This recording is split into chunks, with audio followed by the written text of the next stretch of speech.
we also send our employees for the Work-Study Diploma Programme that cross-trains them from not just providing security services, but to make them technically proficient. Actually, I was quite thrilled to hear that I was selected and I get to pursue a diploma in security systems engineering. I guess the 2.5 years of the work-study program is well worth it.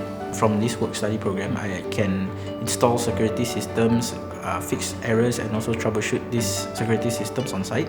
And I feel like I can contribute more to Dragnet. We recognize that the downtime can be a little daunting for employers, especially when the entire process is rather time-consuming. But I see it as just how machines require periodic maintenance to operate at its maximum efficiency. If you look at skills development the same way, in the long run, I say it's truly worth it. After like almost 10 years of not studying, it was definitely difficult. What we learn in school is not exactly the same as what we do at work.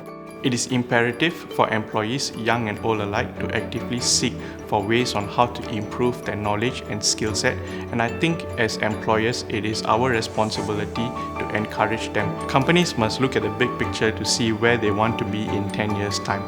For any business to propel forward, the team is very important.